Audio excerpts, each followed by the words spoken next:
live. Are we live? So Human Condition, I'm here with the man, the myth, the legend, Jesse Ican Sparkman. What's going on, everybody? Yeah, this is how we roll. It's, what time is it? 1:21 in the AM, and we just had some shit to talk about. Really, I was in here messing with this lighting in the studio space, and hey, if you want to see what a true artist is, bro, he's a true artist. I'm telling you. Well, I mean, I think I'm in true artist company, and that's kind of what. So what we're talking about everything. We're just really chopping it up, and we're testing the space is what we're doing. And it's kind of fun when haters get on and start criticizing. Oh man! When it's not constructive, when it's just like it's obvious that it's coming from like a pit inside their belly that they haven't dug out yet and figured out what the pain is. So I like to antagonize that when I can. You know what I mean? When somebody says something about the podcast or whatever, I like to antagonize it. And this dude was making I don't even know the guy really. I met him one time when I was in treatment for PTSD benders.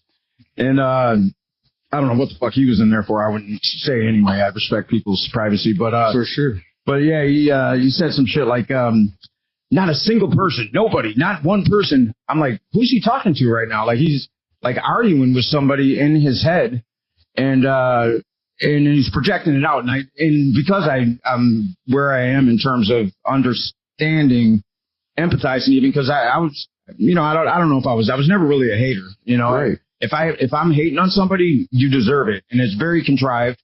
And there's a method to my madness. Like I'm directing my hits, and or I'm throwing misdirection, one or the other, but. This guy's just spouting off. So something in what I wrote triggered him. And then he found an accomplice, a partner in crime, who's really a sweet woman, but a devout Catholic. And I knew what I wrote it wouldn't offend people that are spiritual and they leverage God, the Bible, and for its stories, for its teachings, and they can use that to better themselves, and they don't have to get into the indoctrination. We're all indoctrinated to a certain extent. I feel like I've broken the indoctrination. I've made a choice to give everything away, give it all up for a cause that I may not live to see and enter fruition. But in that, there's still not innate because it's world made, but there's still some things I know I'm going to stumble onto. But for the most part, what I see so clearly is my life played out. So when somebody, it's both painful and fucking hilarious when somebody does that, because I see things so clearly now. Not only do I see myself in my own situation, but because of what it took to get on the other side of PTSD. Yeah. I understand how the brain functions. Period. Like. The trauma mechanisms are the same, period. The triggers are different. So I don't know what triggered him. I know what triggered the woman. And, she's still a sweet. I don't care what she said. I understand what it's like to be stuck in that space. And I'm not going to bash him, but I am going to call it what it is. You know what I mean? Yeah. So that's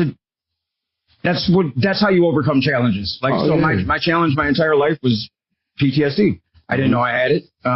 Wasn't being diagnosed. It wasn't a cool thing. You know what I mean? Now everyone talks about it, but and they still don't understand it for shit. It's kind of like cerebral palsy, and I think that's where we relate is that cerebral palsy has been somewhat abandoned by Western medicine. They very simply state with not a whole lot of explanation. There's no cure. But what I know about it is it originates in the brain, and there's no physical manifestation point of the pain body. Yeah. So what it tells me is there's neural pathways right next to where your brain has been damaged to where it could be opened. And I too was strangled by my umbilical cord, and I don't think I was pronounced dead though, so I wasn't as far along as you. Yes. So like for me, like I'm really starting to understand, like through this whole journey, bro, I'm starting to understand myself more. I'm starting to understand that, like, you talking about your situations and things that you go through is not only helping you, it's helping other people. You know what I'm saying? So, like, when you're here and we're having these long conversations, like, it's helping me a lot understand that your story needs to be told. And like through everything I'm doing now, it's like it's crazy to me that we're in this space together and we're all learning like how to become our higher selves or better versions of ourselves, you know? Well, and this is like so it's and we keep it humorous too. If you did the title of it, handicap these nuts. So I'm directing his video, Jesse Proof, and that's my name, handicap these nuts. Yes, sir. So we're keeping it light. We don't want to go too hard on Dave Chappelle. No. So shout out to Dave Chappelle. Shout out. I'm telling you. You don't even know like what we got coming, what we've dreamt up. We might have Dave Furman getting on. I don't know if he's going to get on tonight. We got at him late, but I would be so grateful if I got to open up for him, man. Well, I mean, we're not going to say too much, but handicap these nuts, and it's he's his production company, Ballsy with Palsy. Oh my God, dude! I'm telling you, the music industry is about to take a whole new hit with that people that are coming in, bro. I'm telling you. Because so the guy who was running his mouth today. Mm-hmm. I still don't know what it was that was plaguing him. I hope whatever it is, he figures it out. For me, it's just going to bounce off me if it's not relevant. So people like to try to kick people when they're down or what they view as down. Mm-hmm. So I'm not down. Like, I chose to go through the shit I'm going through. I couldn't quantify how hard it would be. I didn't know how people would dissipate. I've heard the stories, but you don't know until you go through it. Mm-hmm. So I chose it. I can choose to turn it off at any given point. Yeah. So, somebody like that who's really not happy with themselves, and they're projecting, they're talking about things that aren't relevant. So he's talking about, needed a ride, and the one guy who was starting to chime in with him because he got mad because I called him on not reading it. Mm-hmm. He went up on the King James. He said, he was like, you need a rest. Yeah, I did. That's what happened when I became homeless because I was fighting for the greater good, you fucking dick. Mm-hmm. Do you remember offering me a place in your house or giving me, you know what I mean? So when people can use something, they will, and it's real petty. And what I told him was, luckily, I'm not compromised. Luckily, I'm not. He doesn't know if I'm teetering on a fucking PTSD bender. He doesn't know if I've decided to get through this with hard drugs or he doesn't know. And that's what I try to tell people all the time is that look, you might have said something to make that other person think like, bro, like if you aren't as strong as you are, who knows where if I was compromised, I might be fucked. Yeah. You know what I mean? That could be the trigger. That, if somebody was to take the bullshit he was saying to heart, if they didn't realize, that has nothing to do with me, like they couldn't decipher yet. And luckily I'm here. Like, I thought it was pretty fucking, I thought it was close to self-actualization, and I was, but I'm eons from where I was before all of this happened. Had I not chosen that path, and then every step of the way chose to do the opposite of what my ego laid out intentionally, uncomfortably. If I wouldn't have done that, I wouldn't know how deep the indoctrination goes. And I'm not a conspiracy theorist. I'm not looking for conspiracies so I can fester in my room and on a computer and try to figure them out. No, you'll never figure them out. Right. You know what I mean? The best investigators in the world haven't figured them out. And if you did, like, here's the problem with me. If I did figure it out, now I got to do something about it. And there's just some things I'm just not capable of putting so we the people, that's something I think I can be at least a conduit to accomplishing. And that's where I choose it. But if I hadn't gone through all of this, I probably wouldn't have had the clarity to see what with your condition and be able to relate it to mine, which is different, seemingly worlds away, but it's really not.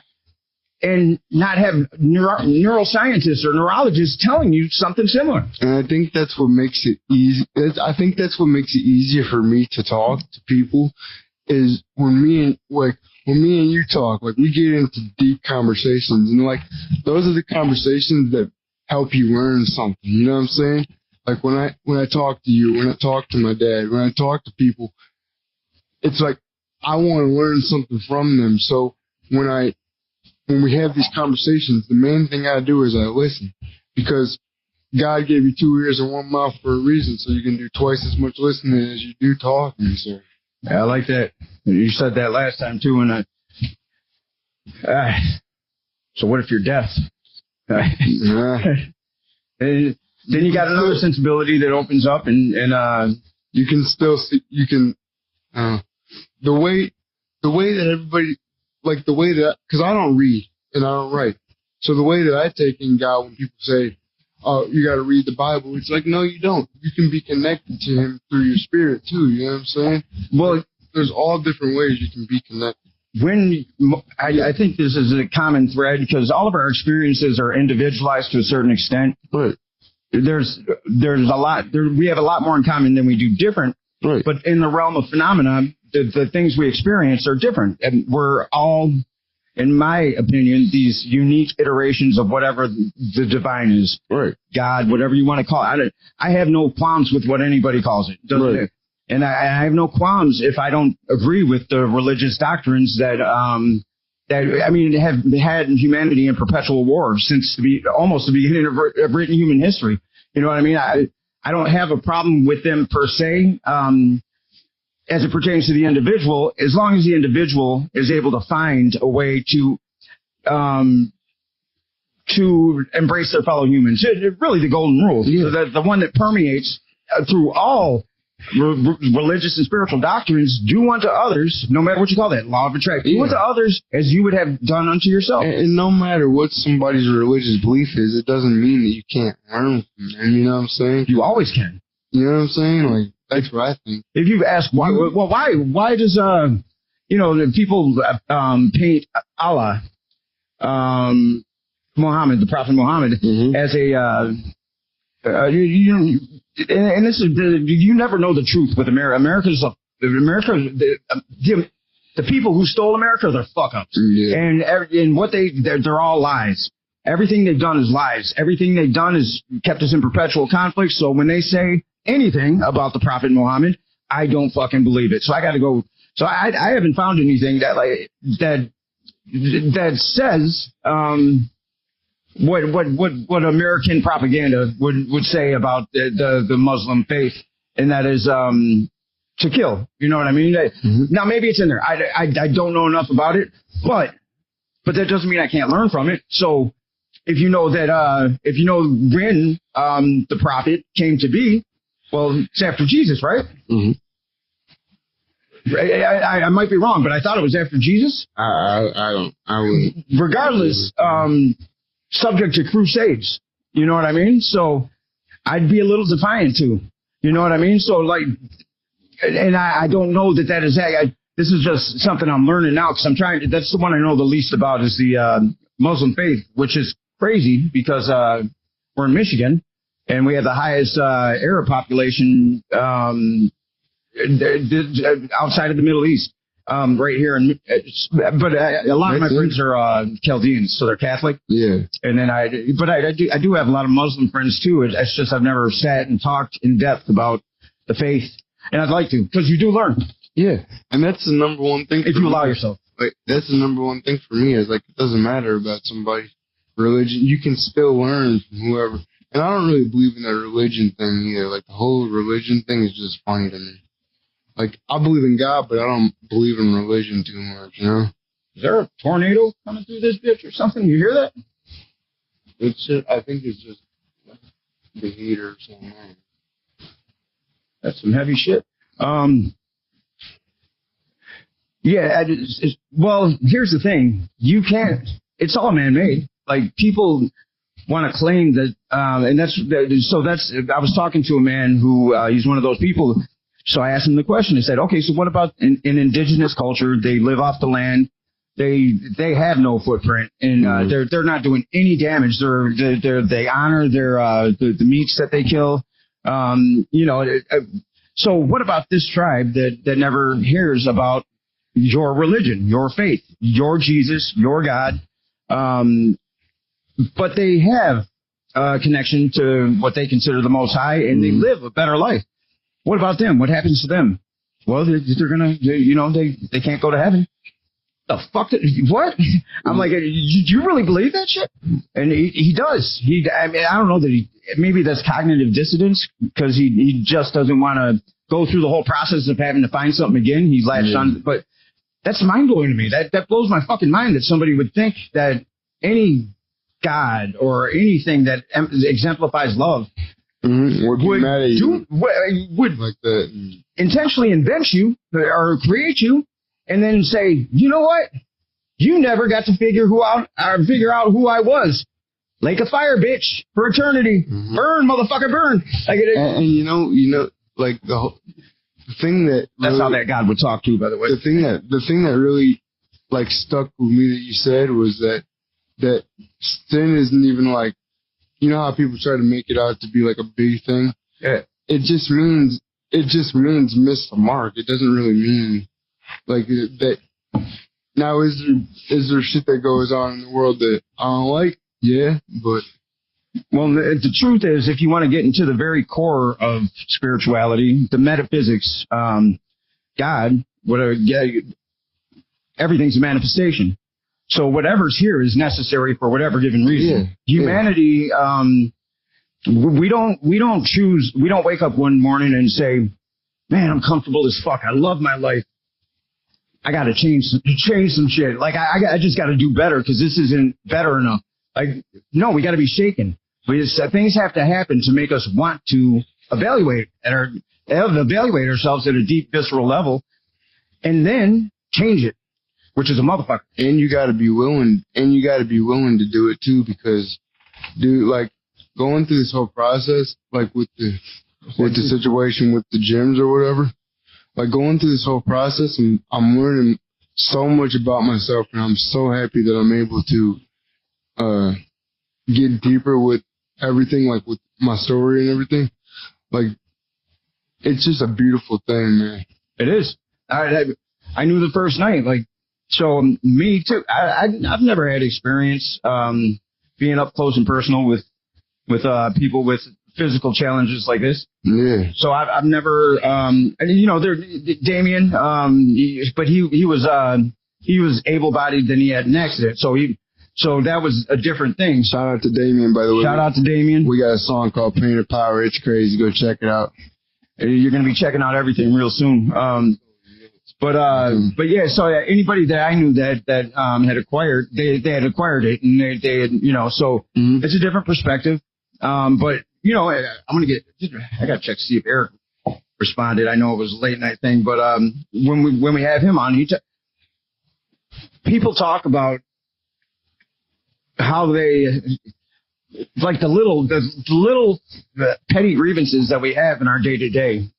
Even me, like what I'm going through right now is petty compared to what he had to go through, or petty what you might have had to go through your entire life. But 800 days in a fucking bed, being told all the time that he's going to die, and having to, and the will to fight against that, and then get to a point where he's in a wheelchair.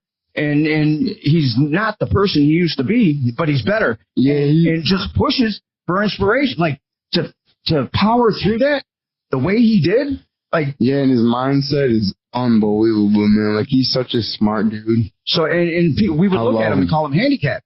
You know what I mean? And from, you know, we have to recognize that there's a good lot of people that they live life like this, right? Yeah. So to the human being, that's normal.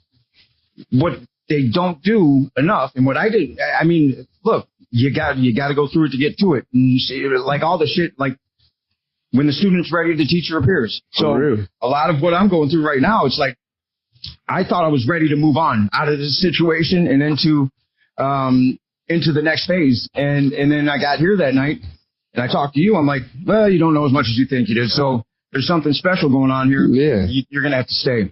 And this is my thing too. Like, even with the whole job situation, like me working and stuff, or people like me working, people sometimes they look at us and they're like, they don't want to hire us because they don't think we could do the job.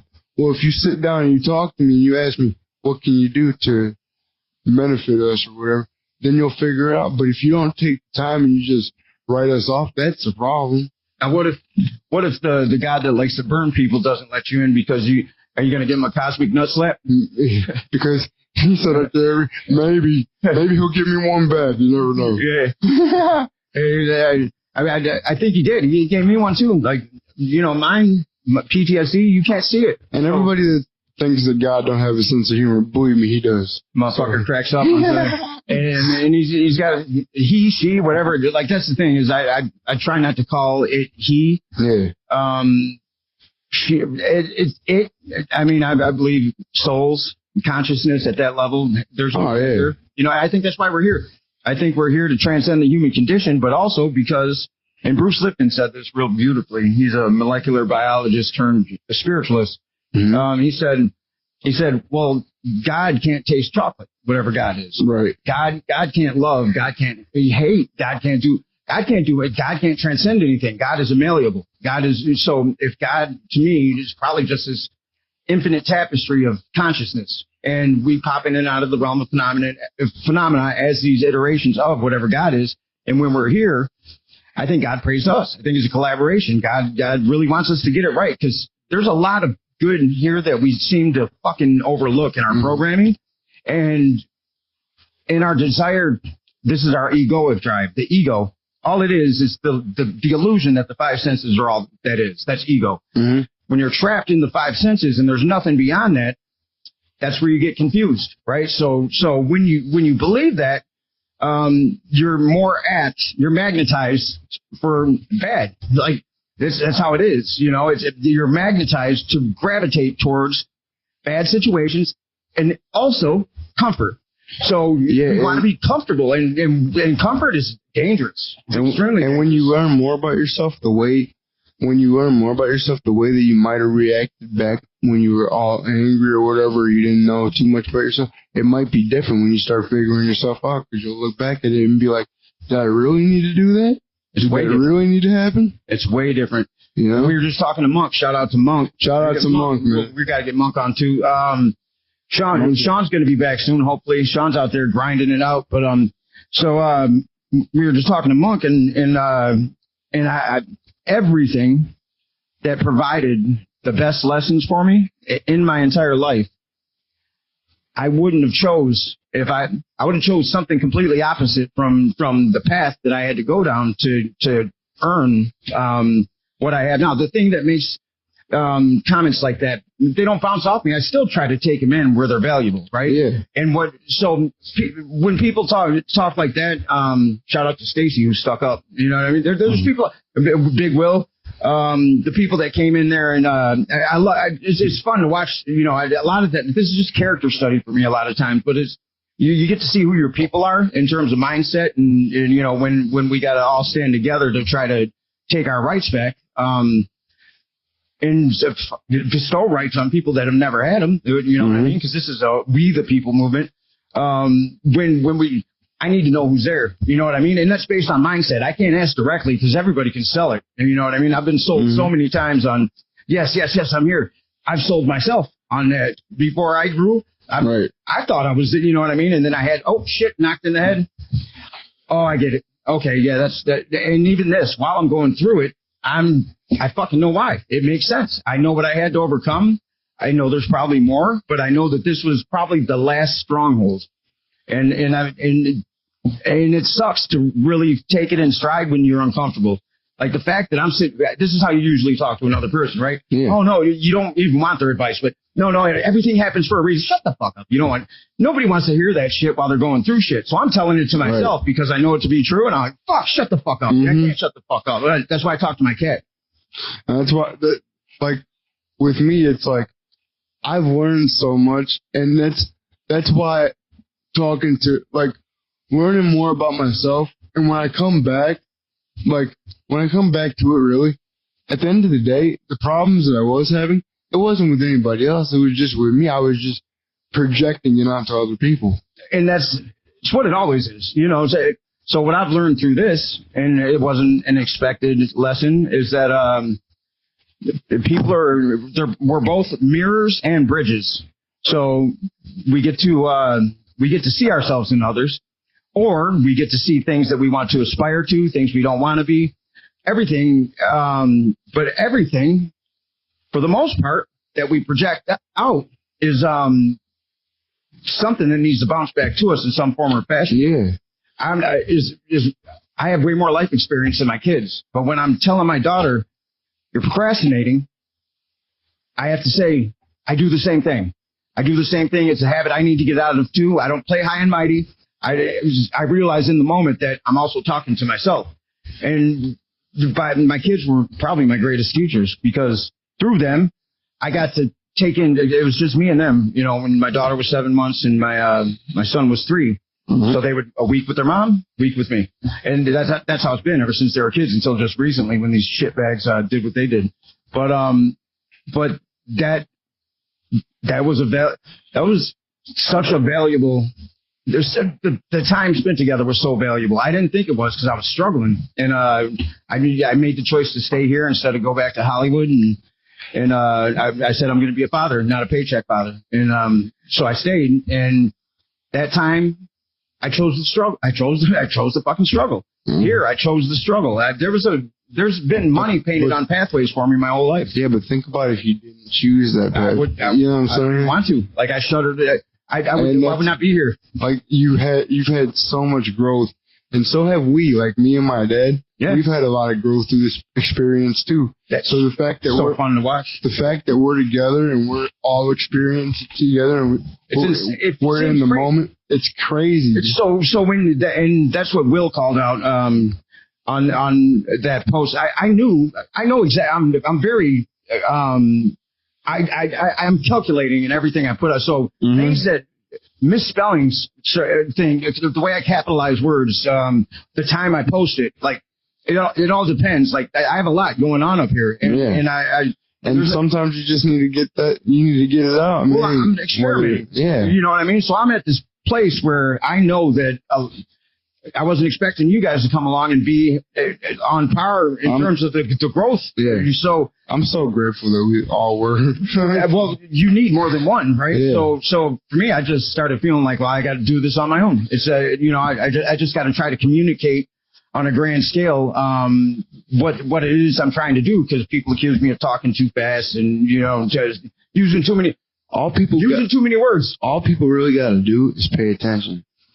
Like that's it. You got to pay attention and you got to like really soak in what the person's saying. Well, what you aim at is what you see. Yeah. So if you physiologically, we can only see 10% of our environment anyway. That's all you can see. So there's this experiment called the gorilla experiment, and it might have been called bouncing ball. But they brought some athletes from this college, and these scientists had said, I need you to bounce this ball back and forth between you, see how many times you can do it, count it.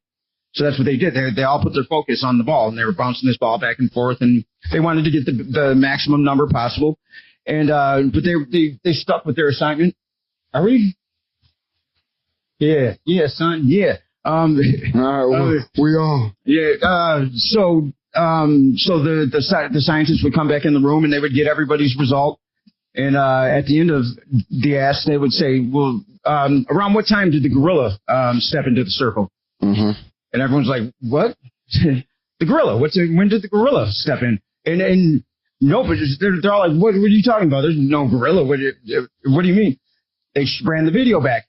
Fucking man dressed in a gorilla suit jumps in and beats his chest and takes off. They were so focused on the activity at hand that they couldn't see this gorilla step into the circle. So think about how evilly genius indoctrination is, because it's hard when you learn there's no fucking Santa. Mm-hmm. And we're supposed to be rational, logical, intelligent people. We're also when there's no Santa, like you just believe what your parents tell you. From the first trimester till 3, you're being programmed. You don't know how to take in that program. It's just yes. This is how the world is. Then you got to try to unlearn that shit, and you don't even know what you learned. So you got to go through shit to unravel it. And you're going your whole life believing that Santa Claus is a real thing, and then your parents get older, and your parents finally tell you that it's not real. No, we lied. Fuck off. Yeah, like why'd you have to do it? Why couldn't you just tell me? Well, I like it. So I did tell my kids. I didn't tell them like that though. What I told them flat out was, well, see, here's the thing. We have a choice we can believe in magic, we can believe in miracles, or we can not. And I said, I choose to believe. And my fear is that if we choose the glib route, if we choose not to believe, that maybe there is somebody that cares enough to do this good deed one time a year for people who've acted right.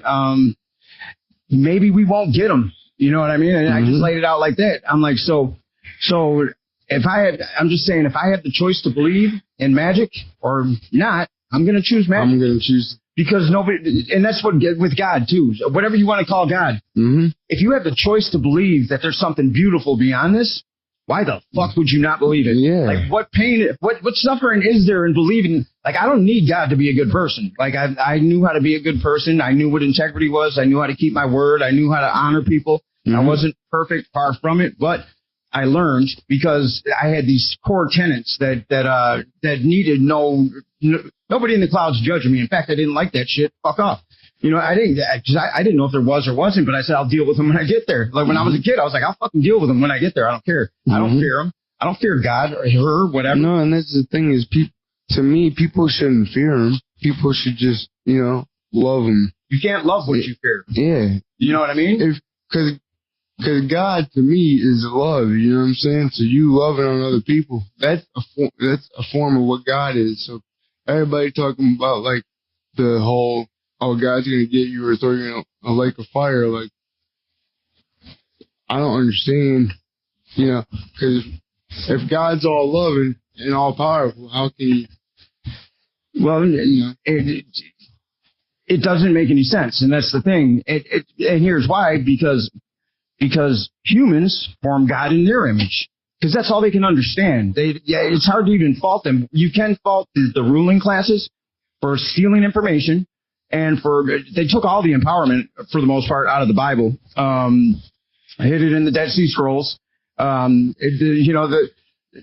of the books of Isaiah, which centered predominantly on us being able to manifest miracles for ourselves, equal to or greater than that of Jesus. Laws of attraction, Gnostic teachings, all gone. But, and then they took sin. Like, listen to it. It's crazy. Like, if you gotta take facts as facts. So when you learn things like this, it doesn't mean you have to disavow everything you love about that religion. You just have to take it at face value and say, well, like Jesus said, the person, I'm greater than that. I shouldn't be worshiping anyway. He cried on Palm Sunday. You know what I mean? Like, so I shouldn't even be doing that. And why the fuck do I have him on the thing he was murdered on? That's what we're paying tribute to. It doesn't seem right. Like there's something about that symbolism. What it does is it guilts you.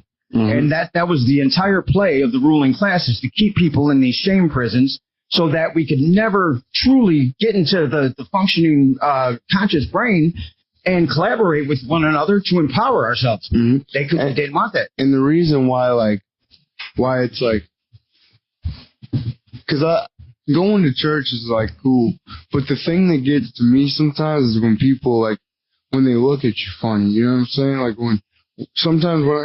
most of the time when I walk into a church, people look at me. That's the first thing they see is my canes, and they're like, they don't know how to react to that because they've never seen somebody like that before. You know what I'm saying? So it's like, but when they look at you and they don't come up to you and ask you questions, that's what gets to me, because just come up to me and ask me. If you got a question, just come up and ask me. Don't look at me and think that I don't see you, because I see you. Well, that hypervigilance is common in everybody who's experienced trauma, which is everybody on this planet.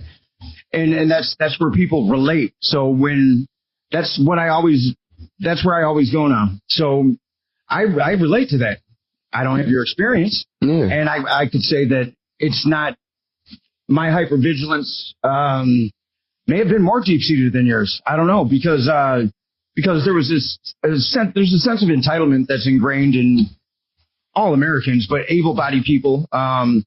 If somebody's had it worse than you, rather than we're not taught compassion. We're not taught to reach back, and we're taught to think we're better than.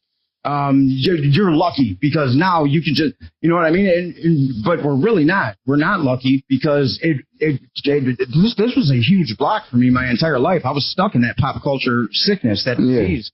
And it was hard my son is the only thing that pulled me out. And to me, when you reach that level of success, like I was watching the Elvis documentary that you told me about. That was a movie. The feature. The movie. Yeah, it's badass. It was badass. Dude, he went back and learned from the people in the hood, bro, and freaking he gave. Well, he didn't go back. He went. Like, he was the first. Like, they were like, what are you doing? You know, and he was like, well, I like it. That's the coolest thing, bro. When you can be at that level like that and still, like, be around people like that, that's real compassion. That's real love. That's what we're supposed to do. Well, the value you get as a human is so much greater than money. Yeah. The people, everyone I know, I know some billionaires. I know a lot of millionaires. I was in Hollywood. I've been around new money, old money. I can say there's maybe one.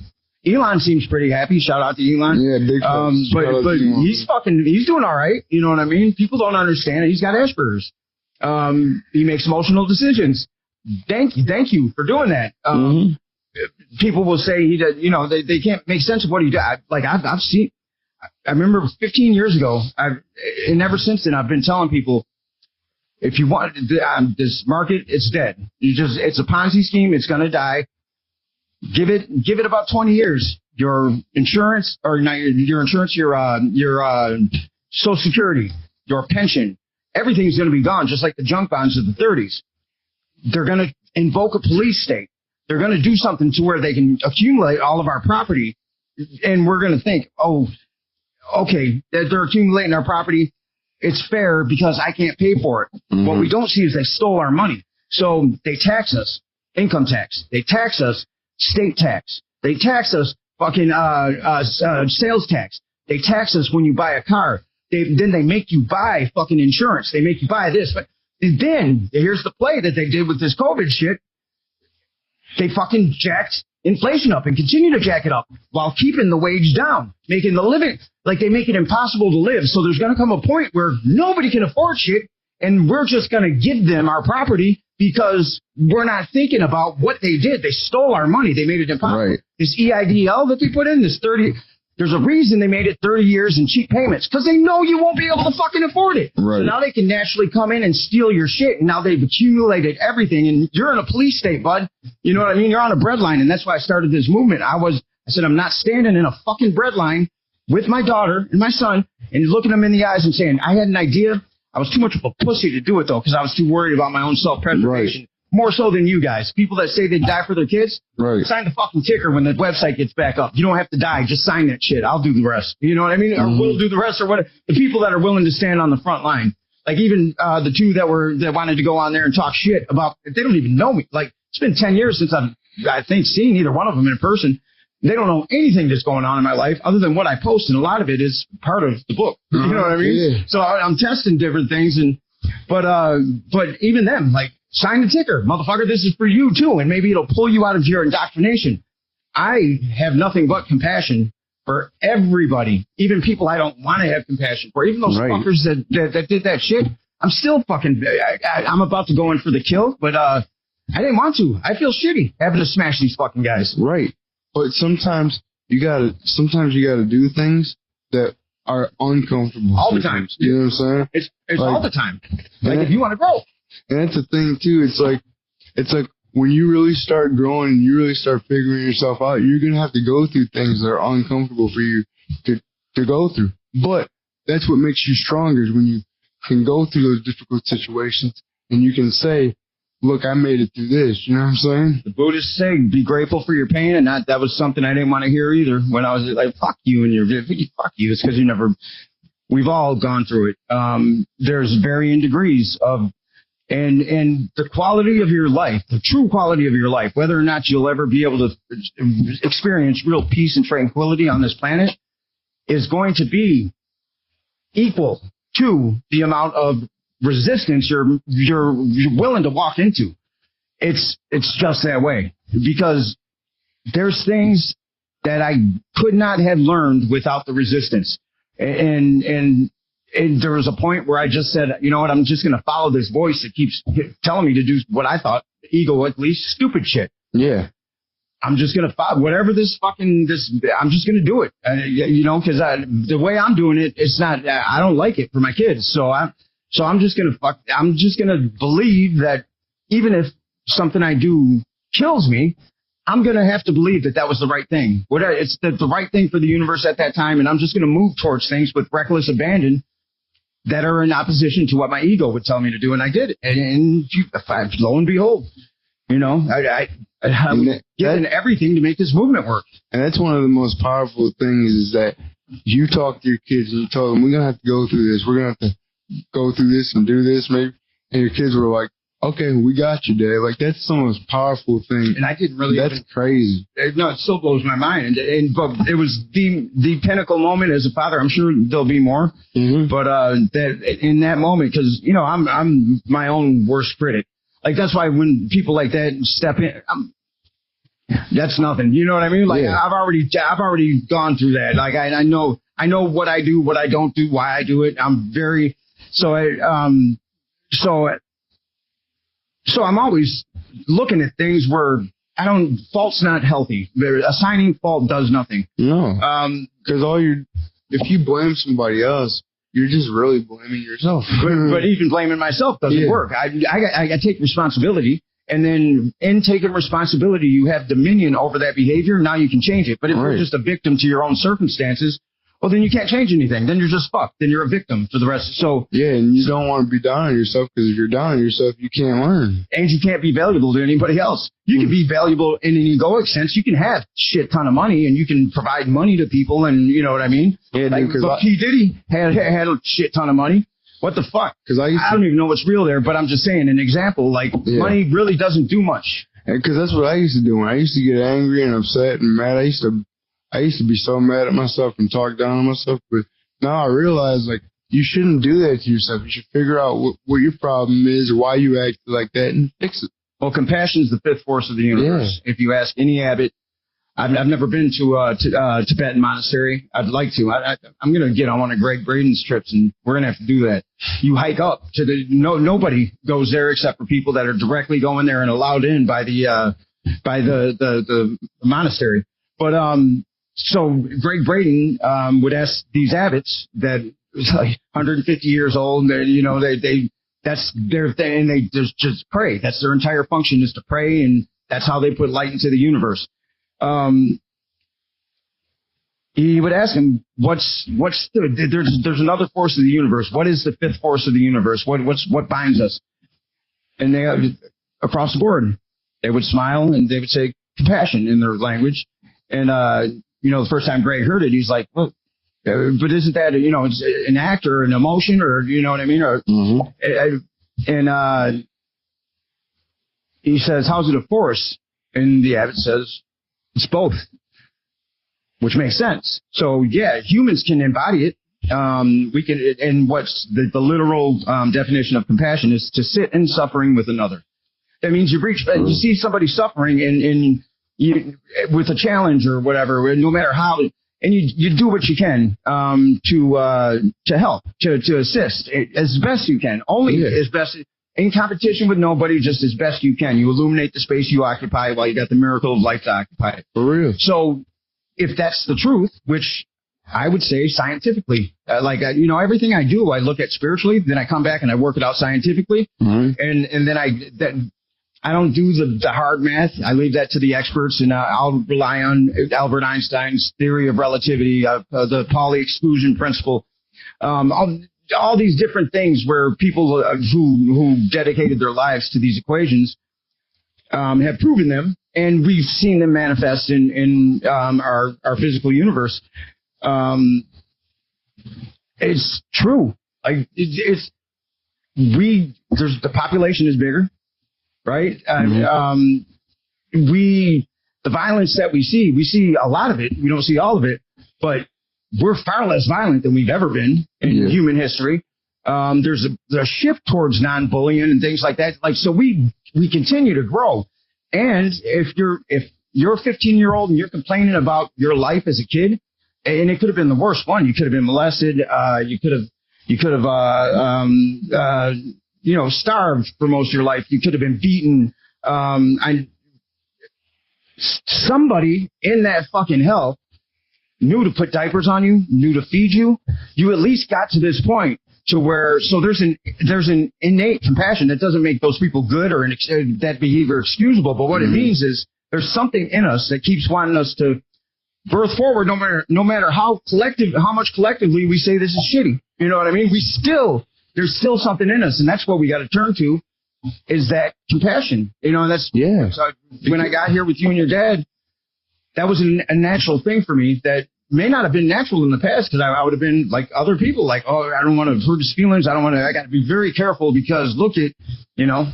And that's why I like you being here too, because not like we're learning so much from each other, because I'm learning a lot from you, but also you're learning a lot from me. So like being around somebody like me, because you know, you would have had different, I feel like you would have, if it was somebody different or well, if it was somebody who couldn't speak like you, you know what I mean? Then it might have, I might have sent me in a different direction. I would have been like, oh, I would have still been compassionate, but it would have been a different kind of compassion. But like that's the thing with me is like my people, like if you sit down with us and you talk to us and you figure out like we're so much smarter than a lot of people would even think. You know what I'm saying? Yeah, I mean, you know, you get shit that it took me 40 years and you know, I had to come about it my own way, and the way it was given to me too. But the guy who was on this post talking shit, I didn't even read it all, but I know that I've heard that he was talking shit, and you know, I addressed it in as compassionate a way as I could, because I'm compassionate about it. But that's what when I did know him, he's one of those guys who considers him king shit smart guy. I probably didn't like that I was intelligent without fucking being cocky about it. He was real cocky, but little man syndrome type shit. And but you dwarf him in terms of growth. I'll say something to you, and then I'll see you talking to a friend, and in the middle of the behavior, correcting yourself. Oh yeah, I shouldn't have. That's a gift that most people will never achieve. Like not in this human existence right now as we experience. Maybe we evolve into it. You know, because if I can get there, I believe you know what I mean. It's possible for everybody. And my thing is too. It's like if people like literally sit down, because I learn a lot from my people too. Like my buddy Eric. Shout out to Eric, man. He's a very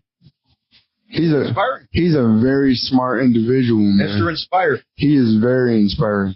So like when I'm around people like him and just around all my people and we talk, and because that's what I love doing, man. I love figuring out what my people are into. And when I go to like certain events and stuff and I meet new people, I always ask them like, what are you into? You know, you gotta approach us to figure out things about us. You can't just assume, because then you don't know. No, and you don't know. Like that's that. The more I get to learn, I get that solidified in my brain, is that I don't know, and that was one of the first profound things I learned in philosophy, was when Socrates said, "All that I know is that I don't know." Yeah, and it's honestly a blessing that you know things, and it's a blessing that I don't know things, and it's a blessing that you don't know things, and it's a blessing that I do know things, because then we're learning off each other. You know what I'm saying? It's like this right here, like to be able to do this in long form, you know, and let people watch conversations unravel with people they might never encounter. So you know, watch a guy like Joe Rogan. You don't have to respect him. I respect what he's done. You know what I mean? I do, and that's a person who stuck to his guns. No, I'm just doing this for me. He's very intelligent, man. Like, but he doesn't think he is. Yeah, I think he knows now, but he really compared himself to a gorilla, and that's why he's so good at listening, because he doesn't want to. He wants to know, so he doesn't appear stupid. Exactly. And through that, he became a genius listener. I consider him a genius listener, whether you like him or not. There's a reason he's in the place that he is. It's because he did something that humanity deeply need. You could fucking clown him out. It's 3-4 hours. Who does what? When people do that shit, it's like, don't watch it. Don't. Yeah, because nobody's begging you to watch it. Because focused on the time of the video and not focused on what he's saying, it's probably something you shouldn't be listening to anyway. It's not. Yeah, it's not for you. If you want sound bites, you can get that on fucking. All the traditional channels are still doing it. So, I forgot what that dude called this shit today. Shotgun podcast. Mm-hmm. I don't even know what that means, but I don't either. But in my fourth to marry me, I don't know what it is. It's some stupid shit. And that's where you know somebody's just flying off, because they'll say things, they'll write them, and they stay there. Like, I can change everything I write. Like, so I think about the things I write before I put them out there. Mm-hmm. I don't ever have to say something to somebody so bad that I have to get it out like right then. Yeah. That nothing has to come out right then. I don't care, because what's your opinion of me? It's one of the 4 agreements. It's not my business. And think about if you were thought quick on the situation, and then it's not exactly what you wanted to say, and then you had to delete it. A lot of times that hurts people. Like, if I'm being reactionary, that's me resorting to autopilot, not the conscious mind. I'm not in neocortex. I'm back here trying to figure out whether I'm going into fight or flight, and I'm defending myself. Yeah, that's all I'm doing. So when they read that, they felt this visceral need to defend themselves. Yeah, I don't know why. The reason why they felt like they had to defend themselves was because with what you said to them hit them in some type of way, right, to where they felt like they had to respond. Right. So that's them, and they don't like how that felt. So So here's one or two things have to happen when something like that happens. When your ego gets challenged like that, you either have to go inside and you got to figure out why. That's what I do. That's it's autopilot. Yeah, that's my autopilot now. Is why. Why did I do that? What did I do to invite that? First, I check with me, because I'm going to be harshest on me. Mm-hmm.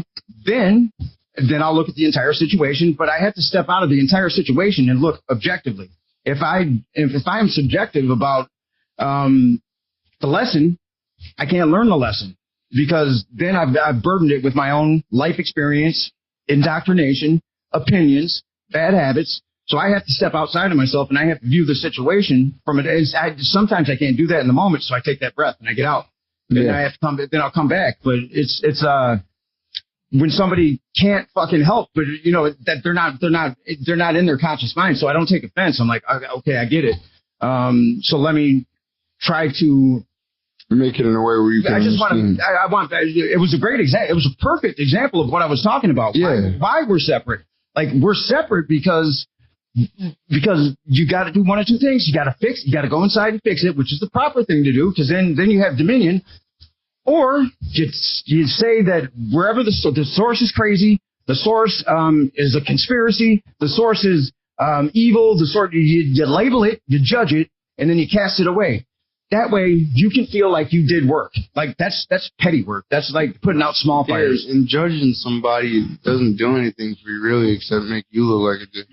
Well, I mean, you're judging you. Yeah. It's what you're doing. Like, so even if, the worst of the worst, the pedophiles, it's so, as a spiritual person, it's hard to, like, why does it, there's some things I'll never be able to answer, but I asked that too. I'm like, why does that kind of stuff happen? But it's not for me to understand, I guess. Well, and here's where I find compassion for them. Doesn't mean they're not to be held accountable, because they are. Yeah, not in the way that we hold people accountable. You don't fucking put people, like, so if somebody had to sit in a cell for the rest of their lives, and this was truly a Department of Corrections, you would make that give them a choice. You want to go play spades? You want to stab each other? You can do that, but over here you can meditate. Mm-hmm. And you can just try to get right with whatever God is, whatever spirit is, whatever that is for you. Here's that space too. So, So now people that can or are willing or want to be reformed, they reform themselves in a space of compassion rather than animalistic. And now they're putting light onto the universe. You know what I mean? That energy signature is important. So we don't have that. What we have is a place where they want people to be animals, and they want them to come back. I didn't know prisons.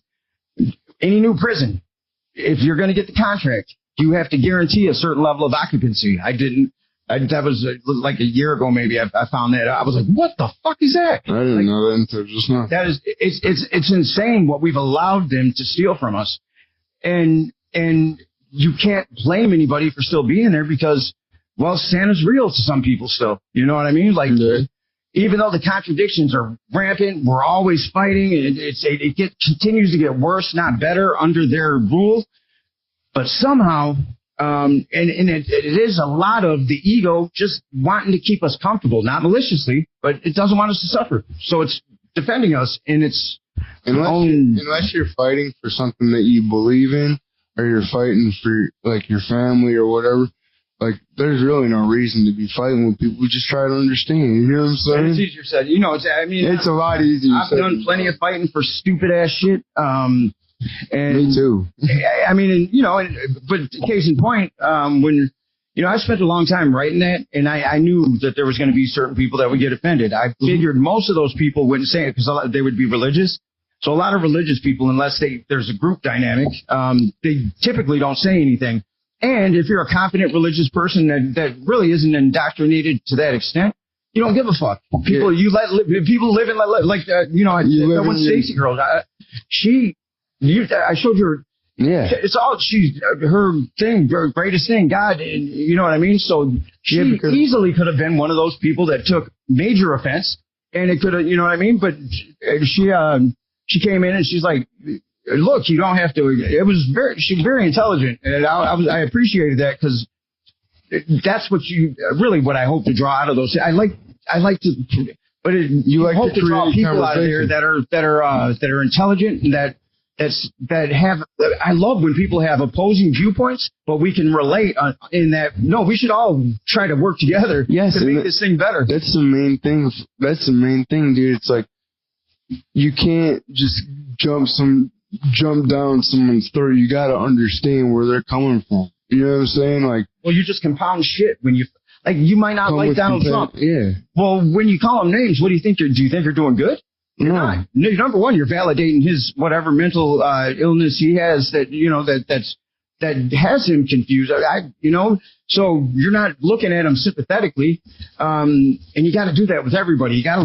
We're all kind of sick kids that never got to fully grow up, right? Mm-hmm. Like we're not evolved yet that way. Mm-hmm. So, but what you're doing is compounding shit. So it's basic math, basic physics, shit. And this is just basic shit talk, but shit plus shit equals more shit. The pile of shit gets bigger. It doesn't get smaller because you put what you consider better shit on top of it. You know what I mean? It just stays shitty. I feel like as a world, as a country, as a people, we should show love and compassion to one another because, coming with all this negativity is like, it's not even worth it, really. Well, you're fucking you're doing to others. Like the golden rule makes so much sense because anytime I've ever, and I'm glad I can see that in myself because I can see it in myself and further because I know how the brain works now. Mm-hmm. I have a ton of compassion. Me too. A ton of it, and I'm not perfect with it. And there were a couple of jabs that I threw out today. They weren't harsh, but they were. I just wanted the point. Well, you can't let people step on it. You can't let people. They didn't step, but they stepped on them. Like so, when you get to a level of consciousness where that is nonsensical. Yeah. But because it was in that platform, I wouldn't have even responded otherwise. I would, right? Yeah, that sucks for them. You know what I mean? Like it doesn't even merit a response, but because it was in that post and it was so perfectly displayed what it was that in that same post like that. So it was long, like, mm-hmm. And people will tell me, "Oh, that's too much. There's nobody writing a book." That's part of the problem with this fucking planet, man. There was a time in our history where we couldn't access information.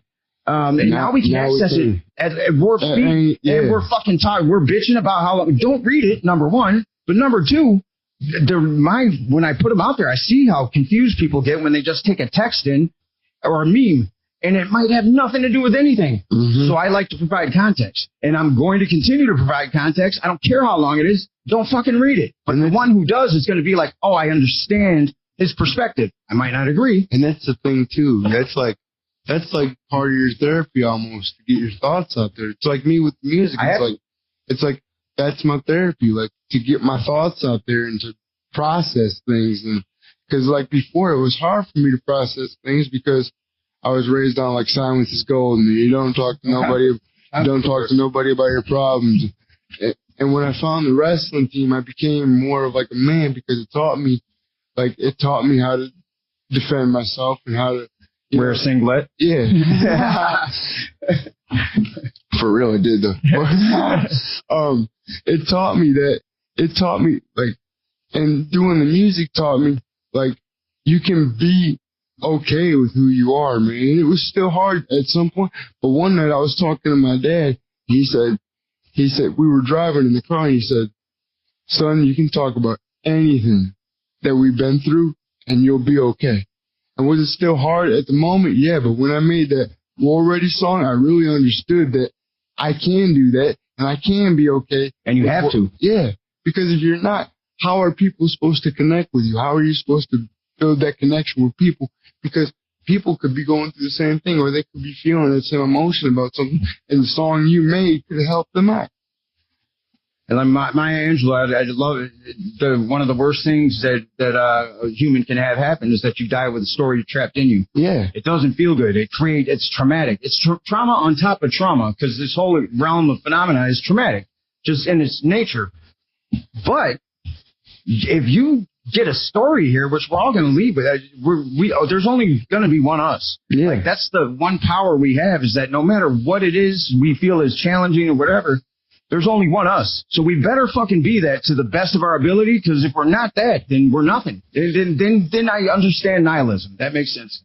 Yeah. And like, dude, for me, it was like, dude, and I got to meet, because I thought I was the only one that was handicapped or had a challenge or whatever you want to call it, that made music like that. And then I went to this place called the D-Man Foundation, and I saw all these other people that had challenges that were making music. And it was the coolest thing. That's where I met my buddy Eric. That's where I met my boy Tony, rest in peace, my boy JoJo. You know what I'm saying? Yeah. That's where I met my boy Dwan. Like, I got to meet all these great people off of what I love to do. Well, for me, like, so I think I'm the only one from the hood that went on to, you know, I'm reading Greg Braden, Michio Kaku, Stephen Hawking. Like, I'm blending all these. They're very diverse, and, you know, they have their own belief systems.